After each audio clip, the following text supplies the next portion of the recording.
អូខេត្រឡប់មកជួបគ្នាសាជាថ្មីជាមួយនឹង Channel ធាសាសម្រាប់អ្នកម្ដងទៀតហើយអ្នកនរគ្នាមានឃើញអត់នៅក្នុងទូរស័ព្ទរបស់ខ្ញុំគឺ download មកវាចេញជាបេតុងខាងក្រោមអញ្ចឹងផងហើយវា load បេតុងនេះផងអញ្ចឹងដើម្បីធ្វើការ download កុំឲ្យចេញបែបហ្នឹងទៀតតោះអ្នកគ្នាអាចចូលទៅមើលវីដេអូពេញជាមួយខ្ញុំបងប្អូនជាក់ស្ដែងនៅពេលដែលយើងទូរស័ព្ទយើងទិញមកថ្មីយើង sign in នៅ Apple ID យើងចូលគឺវាទាមទារនៅបែបហ្នឹងហើយដើម្បីបិទវាកុំឲ្យ load បែបហ្នឹងទៀតយើងអាចចូលទៅក្នុង setting ដើម្បីបិទវាបានក៏ប៉ុន្តែមុននឹងធ្វើការបិទគឺខ្ញុំនឹងធ្វើការបង្ហាញអ្នកនរគ្នាយើងធ្វើការ download នេះគឺវា load បែបហ្នឹងមកអញ្ចឹងយើងទៅបិទមុខងារមួយនៅក្នុង setting ទាំងអស់គ្នាយើងចុចចូលក្នុង setting ហើយបន្តមកទៀតអ្វីដែលយើងត្រូវធ្វើហ្នឹងគឺយើងទៅរកពាក្យថា Face ID និង passcode អញ្ចឹងយើងចុចលើហ្នឹងមកបន្តមកអ្នកនរគ្នាធ្វើការ login ជាមួយនឹងសោដៃរបស់អ្នកនរគ្នាចូលទៅបន្ទាប់ពីយើង login សោដៃយើងចូលមានមុខងារមួយដែលយើងត្រូវបិទវាមុខងារនោះគឺវាមានឈ្មោះថា iTunes និង App Store គឺនៅលេខរៀងទី2ទី1គឺ iPhone Unlock ទី2គឺ iTunes និង App Store យើងគ្រាន់តែធ្វើការបិទមុខងារមួយហ្នឹងមកអ្នកនរគ្នានេះយើងបិទបែបហ្នឹងមកបន្តមកទៀតយើងធ្វើការចូលទៅ download នៅ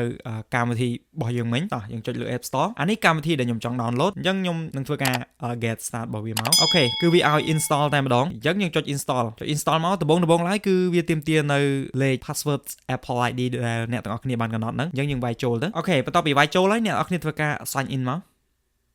នេះគឺយើងធ្វើការ download បានតែម្ដងហើយបន្តទៀតគឺវាសួរអ្នកទាំងអស់គ្នាយកត្រឹម15នាទីឬមួយក៏យករហូតអញ្ចឹងយើងយកខាងក្រោម always យករហូតមកតមកវានឹងធ្វើការ download ហើយអញ្ចឹងយើងអាចចូលទៅរកកម្មវិធីផ្សេងមួយទៀតដើម្បីធ្វើការ download គ្រាន់តែចុច install download តែម្ដងនេះជាឧទាហរណ៍ខ្ញុំយកកម្មវិធីនឹងមួយទៀតខ្ញុំចុច get អូខេបន្តមកទៀតយើងចុចនៅ install បន្តមកវាទាមទារនៅ Apple ID password នឹងម្ដងទៀតយើងវាយបញ្ចូលមកអូខេបន្តមកទៀតយើង sign in អូខេគឺវាបានហើយវាចុចសួរម្ដងទៀតវាសួរថា